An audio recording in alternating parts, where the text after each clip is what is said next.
everybody senses that there is going to be more terrorism, and that's what Bush wants. The internationalists got to have terrorism because it's the only way you get the American people to beg for martial law and to give up their rights. So we know more terrorism's coming. I'm a retired police officer, and we talk to police and soldiers all the time, and they all know this. There will be more terrorism. And of course, then we give up our rights, and we're going to be under martial law.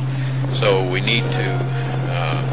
These people feel they got an urgency to get their places built, and before the terrorism starts again, and people start demanding that we're going to have roadblocks all across America, and we'll be having to check papers to see if you're allowed to go or who you are and so forth.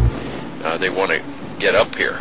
Is this state-sponsored terrorism? State-sponsored terrorism, just like the others were, just like the World Trade Center bombing 1 and 2.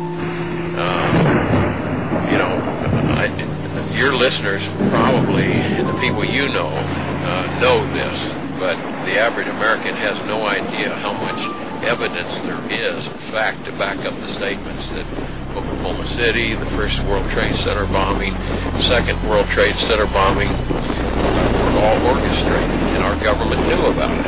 And in some cases, like the first World Trade Center, they furnished the explosives and the training for these guys. And so it's all orchestrated, and it's going to be more terrorism because the easiest way to get the American people to not just beg for martial law, but demand it of their official. When they're scared enough, they'll give up everything to be made safe.